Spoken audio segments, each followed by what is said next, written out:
The Mount Rushmore of the NFL, Episode 1. Carl Coulage here with a very special panel. We're introducing a new series to the Sports Hit List by the fans and for the fans. We wanted to take a look at the NFL and look at every position. So shout out to my football team for coming up with this segment where we're 8 episodes. We're going to break down the Mount Rushmore for each position. Today we have the defensive back position. Let me introduce my panel. The reigning defending MVP and soon-to-be father of the second child, Paul Lawson, is in the building. Paul, how you doing, bro? Congratulations to you and the wife for expecting number 2. Thanks a lot. Obviously, lots of love for the brand. And I just want to use this platform to say, everybody be safe out there with the George Floyd protest. There's a lot going on in the world. So everybody be safe, use your sanity. And a special shout-out to our officers that are a part of the Sports Hit List. I know a few of them. We got Jose. And we got Marcus out in D.C. If there's anybody else I'm missing, you guys be safe, and we support you guys. Thank you for that, man. We got the new homeowner and Rick in the building. Rick, we have wonderful news. We got a father of 2 on the way. We got a homeowner. We leveling up. Congratulations, Rick. Rick, welcome to the panel, bro. Yes, sir. Yes, sir. Appreciate it, man. It feels good, man. It's a beautiful feeling, man. It feels good once everything is all set up. Hopefully by the next go-around, the next position I'm a part of, y'all will get a little sneak peek of the Listen, man. I just tell you, man, have a hitless room for when we come down to Florida. Listen, that's all I'm saying, man. We'll hang out. It's gonna be dope.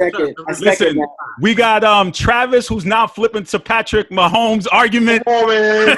Travis don't is do that, man. Yeah, I got to call you out. I'm sorry, brother. Don't do that, man. I love you. I love you, but I got to keep it 100. I was riding with the guy on that 2018 campaign, man. I was fighting for him for 2 years out here, man. But after yesterday, man, I can't rock with Breeze no more. Even though the group, y'all turned me into a Breeze fan because I had to fight so hard for him. I'm a Panthers fan, so by nature, I didn't like him. Yeah, and I had to fight so hard for him that. But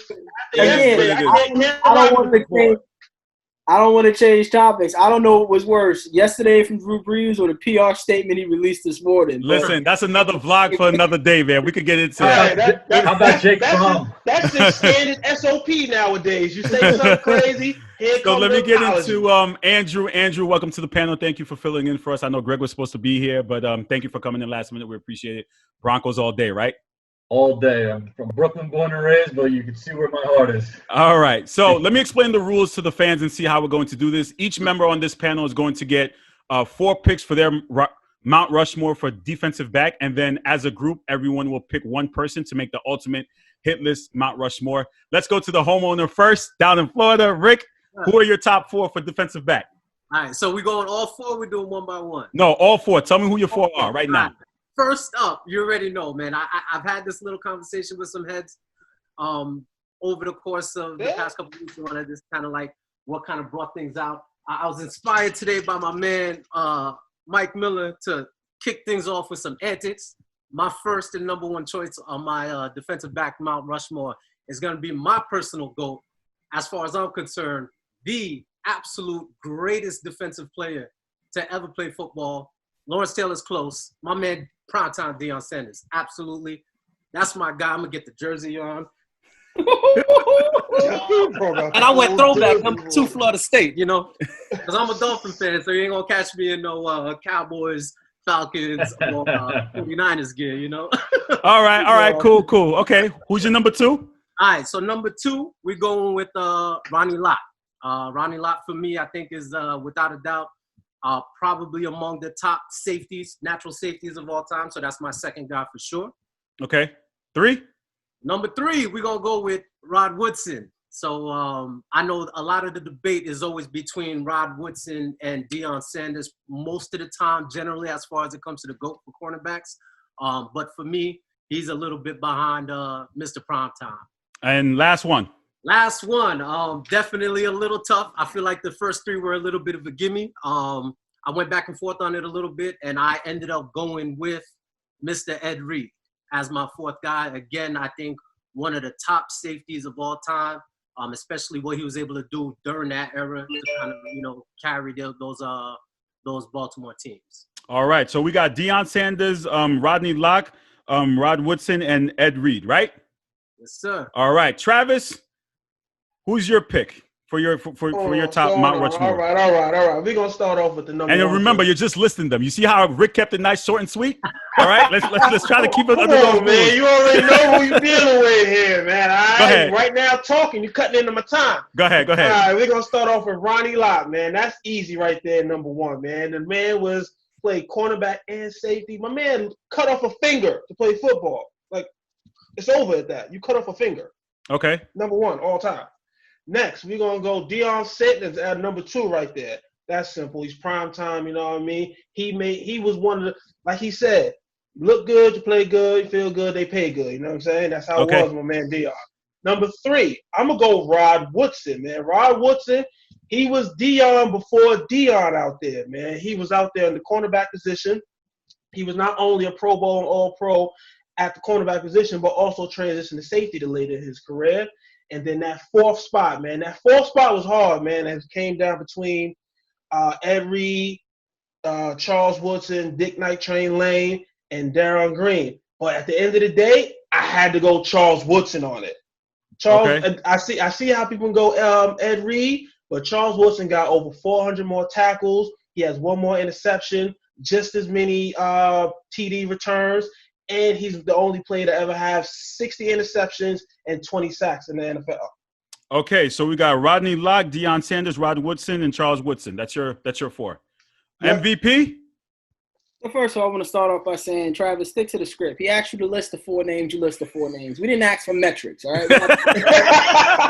Listen, this is me here. This is what I do. We come in with the metrics. I got to explain things, all right? Right, throw a little on there, you know. Got to get praise. So just notice the name. The name is Paul LeGray. So here's what I'm going to start you off. I mean, obviously, my number 1 is prime time, baby. I mean, when you just think about the impact on the game, the swag, you name it, the ability to score the football on all 3 sides of the ball is why you got to go prime time. Okay. And don't ever disrespect Deion Sanders and say Rod Woodson was prime time before prime time. There was never a prime time. There's only ever been one prime time. I'm talking about a skill set. I'm talking about playing the game. I'm not talking about the antics. I'm not talking about. I'm not talking about the prime time. I'm just talking about playing football. I'm talking about just playing Travis, football. you're eating his time, man. Let him get his time, bro. So I'll speed this up for Trav's sake. You know, number 2, man, I disagree with you guys. While I think Ronnie Lott has some historical numbers, my number 2 is Charles Woodson, another guy who dominated the cornerback position and the safety position at the collegiate level, at the national level in the NFL, Super Bowl champion, physical game changer. I still think the Tuck rule, he was robbed. But, hey, what do I know? So Chuck is my number 2. Number 3, Ed Reed. When you think about the ability to do what Ed Reed was able to accomplish in such a small sample size at the safety position, I think Ed Reed is the greatest safety to ever touch an NFL field. And coming out of the U, crazy. Shout out to Florida. And my number 4 is, man, you know, the 4th spot was always a challenge. It was a toss-up for me between Champ Bailey and Ty Law. I went Ty Law, and I'll tell you why. Winning matters, and Ty Law is the reason why Bill Belichick was able to scheme the way he was able to scheme. He literally shut down an entire third of a football field for years against some of the greatest competition, the Marvin Harrisons, the Reggie Waynes, and so on and so forth. And even at the later part of his years, I think he had 10 picks at 40 for the Jets. So Ty Law is my number 4. All right, so we got we let that man Sanders. keep talking. He put Ty Law on the list. I can't deal with people right Sanders, now. Woodson, Reed, and Ty Law. Andrew, who are your top 4 here? This is based off of who I got to watch growing up. So number 1, I'm going to start with Ed Reed, because what him and Ray Lewis did co-piloting that Baltimore Ravens defense over that 10-year course or more was unbelievable. Like, you did not want to go into Baltimore. You wanted them to come to you. Second, I'm surprised I haven't heard this name yet, and I know my friends and family in Philly are going to love this. You got Weapon X and Brian Dawkins. Not only if he didn't make the play, he knew how to rile up his teammates. He knew how to get the crowd into the game. Number 3, it's got to be the hair, Troy Polamalu. Troy Polamalu was the poison for Peyton Manning and my boy Jake Plummer, and in that 05 run. And that Steelers defense was like cancer to play against because you did not want that hair near where you were going to throw. And number 4, I guess I'm being a little biased here. I'm going to say Champ Bailey. And you brought up Ty Law, Paul, but Champ Bailey made the Bill Belichick-Tom Brady combo human. It was Champ Bailey on January 13th, 2006, that picked off Tom Brady and ran it all the way back and gave that dynasty their first playoff loss. And not only that is the Broncos kind of stumbled a little bit after that, but Champ Bailey stayed with the ship. And it breaks my heart he wasn't part of the 2015 Super Bowl run, but at least he got to the Super Bowl with Peyton Manning and company in New York. All right, so we have Reed, Dawkins, Palmau, and Bailey. So is it safe to say, so now we have to form the ultimate hit list? Mount Rushmore. Time out. Andrew, we're going to give you a pass, because at least you got an explanation. You said DBs that you've seen play.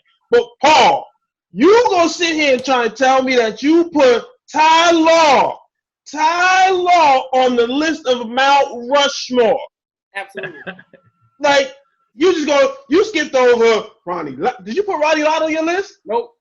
You ain't put Ronnie Lott on your list. You ain't put Dick Night Train Lane. You know that man still holds the single season interception record as a rookie? It's been over 50 years on that.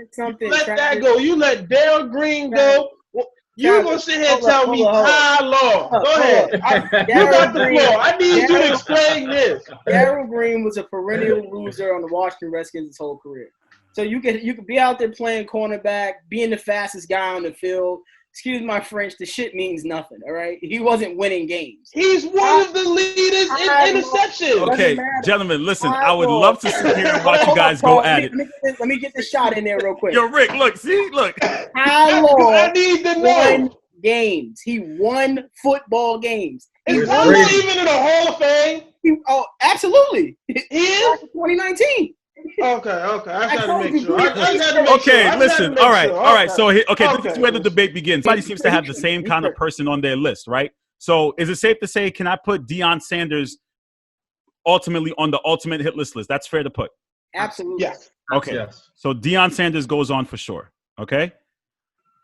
Now, who would we put second on our ultimate list? Again, everyone needs to see that. Nah. Ronnie Lott. Half the panel don't got Ronnie Lott on the list. Ronnie Lott. Okay, so cut a finger off to play football, okay? Listen, is it safe to put Ed Reed on the list? Absolutely. No, whoa. That's a debatable one. We're going to leave him to the end. Oh, my goodness. Now. Okay. Come on now. Ronnie Lott, all right, based on Paul's criteria, Ronnie Lott, not only did he win, but he's got the tackles, he's got interceptions, and he has the sacks. He's on the NFL all-time 100 team. All right, listen, he's on Rick's list though. So, like I said, if I wanted to give everybody a pick, everyone would want to make a pick. But now I want to make it interesting. We have to decide collectively as a group who makes the ultimate list. Would I be okay with Ronnie Lott being the fourth head in the Mount Rushmore? Sure, why not? But don't give me this baloney. Don't give me this baloney. It doesn't matter of the ranking. Okay, so are we going to put Locke on here? Yes or no? Yes. Sure. Ronnie Lott. Andrew, are you in favor of Locke? Yes. It's Locke, first of all, Carl. Locke. Get that man's name right. Sorry. Okay. No, he's talking to a Bronco fan, so he wants me to say Locke. You want Drew Locke. Okay. Okay, let's see here. We have Rod Woodson. Is it safe to put him on the ultimate list? Yes, sir. I'm going with the other Woodson. But that's just me. You're going with the other we have to make a collective vote. Rick, are you okay with that? I'm gonna put Rod Woodson on there. I'm gonna go with Rod. I have to clarify. I have to clarify for Manny. I thought about Charles Woodson. Don't think I snuffed him because of the orange. Okay, so which Woodson are we putting on? I know we're putting a Woodson, but which one? I'll vote Rod. So when you think about, could I just say one thing? When you think about Mount Rushmore, you got to think about impact on the game, dominance during the game, and what they did at both levels. We're talking about the Heisman winner, one of the very few pioneers at the University of Michigan. He won the Heisman playing 2 positions. You can't win the Heisman in the NFL.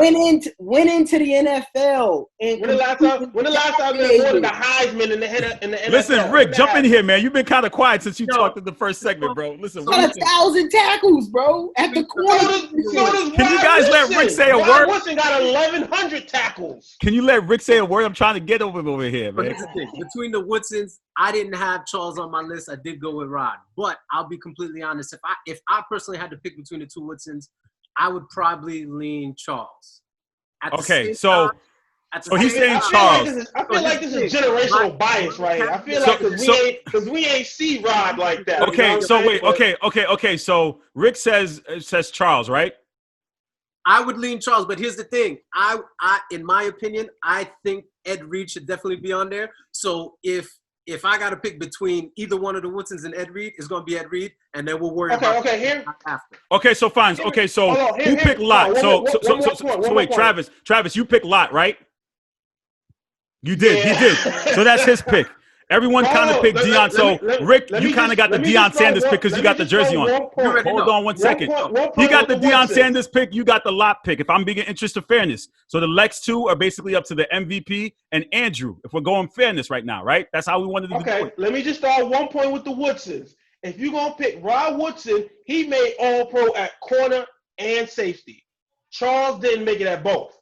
Okay, so MVP, you get the third. So who are you picking out of the Woodsons? Charles Woodson. Charles Woodson. There it is. See, that's how we have to figure it out. I can't be mad at it. He's on my list. I can't be mad at it. And he should be on your list. You're and the final pick. Put Tyler on your list. Stop it. And the final pick goes to Andrew. Andrew, the final pick for the ultimate Mount Rushmore goes to you. So I'll go with Charles Woodson. No, they already have Charles Woodson. You get the last pick. Wow. Yeah, you get the last pick now. I get to put number 4 on. Yeah. We put the pressure on the new guy? Yeah. Going Champ Bailey. You know he's going Bailey. You get the last pick. You get the last pick. Champ Bailey. You gonna say Champ Bailey? Oh, Ed Reed. Oh, no. Yeah, that's it. That's the interest. Okay. This is a disgrace. We left Ed Reed off. Oh, wait, we don't want Ed Reed? No, he gets the last pick. Already. Yeah. I thought Ed Reed was on already. Yeah, Drew, I think you need to change your pick, bro. Yeah, I gotta own up on that. We'll swap Champ Bailey for Ed Reed. Okay. I thought Ed Reed was on already. I'm sorry, guys. Okay. All right, so there it is. I can be satisfied with that. I'm surprised you didn't stick with your pick, Andrew. You should have stuck with your pick. That's what I love, Yeah, man. but you know what? Controversy. You should have stuck with your pick. I'm not biased. We like Andrew. He's invited more. Come on, man. Stand your ground. The group's going to be mad at you. They're going to be mad at you for not sticking with your pick. You know that, right? Listen. I ain't going to front. I almost threw Patrick Surtain out there just to rep for the Dolphins. So. When it comes to the NFL, I try to keep it as fair as possible. Paul put out Ty Law, so anything goes, I guess. You know what I mean? The fact that I can mention Champ Bailey's name in here is enough for me as a Bronco fan. So okay, so to finally wrap it up, the ultimate hit list Mount Rushmore, we have Deion Sanders, Rodney Lott, Charles Woodson, and Ed Reed. That's what we've settled upon, right? That's our Mount Rushmore. That's fair, right? Everyone's happy? It's acceptable. It's acceptable. It's acceptable. You made the picks. How is it not acceptable? I'm just saying, Rod Woodson, man, So swipe one of your picks. So swipe one of your picks then. All pro at both levels. I'm just saying. Listen, at both positions. If you really feel that passionate, then take out Lott and put him in. Nah, because nobody else gonna come from Ronnie Lott. I can't leave off the best DB to ever play the game. Come on now, we can't do that. All right. Final thoughts on this panel, guys. Final thoughts here on this discussion. Paul put Ty Law on the list. I can't deal with him no more. MVP, what do you think? Again, this is a classic and case. he think he going back to back. So this is a classic case of Travis the Cookie Man with bad takes. I mean, you think you're going to pull up Google in the middle of a debate. I'm supposed to be satisfied. Winning matters, bro. Winning Rick, matters. you kind of led off the way with Sanders over here. Any final thoughts on your man Sanders? Hey, first and foremost, again, Deion Primetime Sanders is the GOAT of all GOATs as far as I'm concerned. He's on my ultimate Mount Rushmore of all sports. So we'll get that out of the way. One thing I will say, I think I'm glad we led off with DBs as the first episode. I feel like as we go on through the series, we'll have a bit more diversity. I truly feel like the defensive back position is probably one of the positions where you'll get, those 3-4 guys that you hear over and over again. Yeah. I think we're going to get a lot of change as we go throughout the series. Andrew, final thoughts? Ricky took the words right out of my mouth. This was a great episode. I'm glad we got to mention all these names. Ty Law was a curveball. I throw curveball, baby. I'm surprised nobody honorably mentioned Darrell Revis. They told me that he shouldn't be mentioned, so I know I'm surprised. Like someone told me don't mention him at all, but Well, if you're the defense and you're for a team like the Jets, not to throw shade at the Jets, and you get by Tom Brady in the division round, you got to take advantage of that. And it's just a shame the Jets never did that. But this was a great discussion as far as defensive backs. Well, thank you, gentlemen, for joining me here on this panel for episode 1 of the Mount Rushmore of the NFL. Episode 2 will feature the defensive lineman position. So this one definitely got spicy. I'm intrigued to see what episode 2 brings in for the rest of the series. I know you guys are have picked your episode, so we'll see you later down the line, if not for episode 2, but maybe 3, 4, 5, 6, 7, or 8. All right. So thank you guys. You guys stay safe, especially during these times. And I love you guys. Take care. Thank you. Back at you.